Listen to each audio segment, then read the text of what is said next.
Salut tout le monde, bienvenue au Forest Studio, le meilleur endroit pour perdre votre temps à McGill. Ici Arnaud Bédard et cette semaine à l'émission, on avait le goût de vous raconter nos meilleures histoires de résidence et c'est pour ça que j'ai avec moi Francis Etourneau, mon coloc de résidence. Salut Francis, ça va bien? Salut Arnaud, ça va super bien. En résidence, ça va super bien. Toi? Ça va toujours bien parce qu'on a toujours des histoires à raconter. Vous vous retrouvez dans ma chambre de résidence, on peut peut-être parler de mon décor. Ça se voit que c'est ta chambre. Si ça serait la mienne, ça serait bizarre. C'est important de décorer sa chambre de résidence, mais écoutez, on fait avec ce qu'on a. Moi, c'est les posters de mes émissions qui se retrouvent sur mes murs. D'autres, c'est des petites lumières, mais moi, c'est une des chambres les plus décorées que j'ai vues. Hein. Pas mal. Fait que là, ça fait 2 ans qu'on est en résidence. Comment tu qualifierais l'expérience de résidence? Je dirais enflammé. Enflammé parce que? Enflammé, premièrement, c'est... On est tout le temps comme ça go, c'est fun, on est en feu, mais aussi... Quand il n'y a pas la COVID, évidemment. Quand il n'y a pas la COVID, mais... Premièrement, il fait chaud. Mais chaud. On est un fourneau, comme... Chaud. Te souviens-tu de la fabuleuse histoire de la raclette? Oh mon Dieu Seigneur, j'avais oublié celle-là. Hey, ça, là, faites pas ça à la maison, là. Nous, on est dans une résidence où il y a des chambres et des mini-cuisines, là. Il n'y a pas de hotte de poêle, ce qui aurait vraiment aidé. Mais sur papier, l'idée est excellente. Tu sais, faire une raclette quand c'est l'hiver. Exactement. C'est fun, entre amis, avec d'autres mondes. Puis on a failli sacrer tout le monde de la résidence dehors en mettant le feu, évidemment. On était 4-5, dont une personne qui mangeait pas. La personne était responsable de faire aller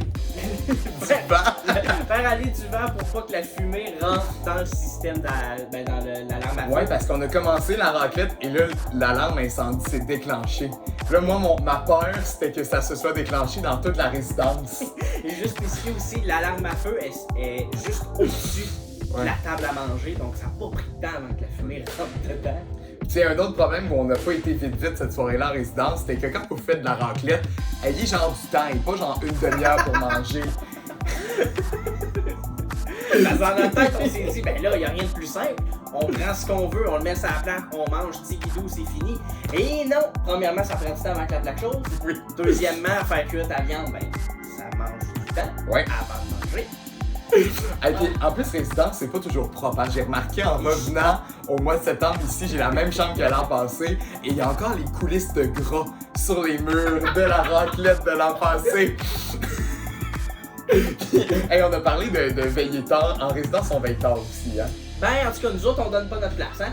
Parle, genre. Mon Dieu, il est rendu minuit. Puis il y a quelque chose qu'on aime beaucoup qui s'appelle le Monopoly. Avez-vous déjà joué au Monopoly, gang? C'est très long. Oui, on a tous déjà joué au Monopoly. Qui a déjà fini une partie de Monopoly? Nous, oui. 2 fois. Mais notre trip, c'était de s'installer avec notre gang de résidence dans un des salons de l'étage puis de jouer au Monopoly entre 10h le soir et 3h du matin. Des beaux souvenirs. J'ai découvert quelque chose que j'avais entendu parler, je pensais que c'était une légende. Non, c'est pas une légende. Le Monopoly, l'utilité du jeu Monopoly, c'est défaire des amitiés. À ce moment-là, tous tes amis détestent. Puis aussi, en résidence, on se crée des amitiés. Là, on le voit, Francis et moi, on est devenus amis parce qu'on est en résidence.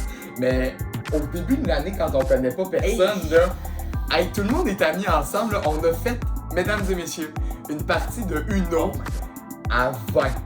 Avez-vous déjà joué au Uno à 20? C'est, honnêtement, je pensais que ça allait être plus chaotique que ça. Oui, c'était pas super. Mais pour que tout le monde finisse, ça prend du temps. C'est un révisme. Puis surtout, je pense que ce qui est plus plate, c'est si tu finis en premier. Ouais. Parce que t'attends. Ouais, t'attends longtemps. Mais ce que je me souviens de cette soirée-là, moi je connaissais pas du tout Arnaud. On commence juste à jaser, on dit notre nom, d'où c'est qu'on vient, puis notre programme, dans quel programme d'études qu'on est.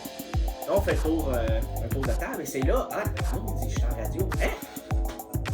J'ai trouvé quelqu'un qui est en radio. Donc au moins le lendemain, quand c'était la journée d'accueil, je connaissais déjà quelqu'un. Ben oui. Il me tapait ses nerfs, mais je connaissais déjà quelqu'un. Plein d'amitié, des belles soirées, la possibilité de mettre le feu souvent à des choses. Oui. Puis c'est pas tout le monde qui est capable de bien cuisiner, hein. Il y a des cuisines communes évidemment, mais et ces cuisines-là sont pas très propres. Cette année, on a eu un petit rappel de la raclette quand j'ai décidé de me faire une tranche de steak. Oh mon Dieu Seigneur. Première semaine, Francis arrive et décide de se faire cuire un steak. J'ai demandé à mon frère, t'en fais-tu t'en-tu d'un coin? Il dit, ouais, ouais. Simple. Mets ton poêlon, mets le steak, tu le tournes, tu checkes la température, c'est fini. Ouais, ben c'est ça. Mais parce que le problème, c'est que t'as pas choisi un steak, t'as choisi un steak qui était ça d'effet. J'avais faim.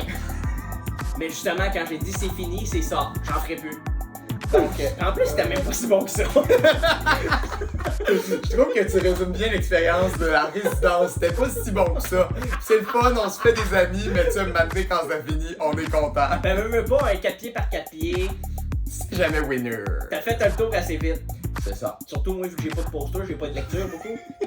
Merci Francis. Ça fait plaisir à toi. Revenez-nous la semaine prochaine au Forest Studio. C'est Carrie qui va être là pour une capsule en anglais. À bientôt. Ciao.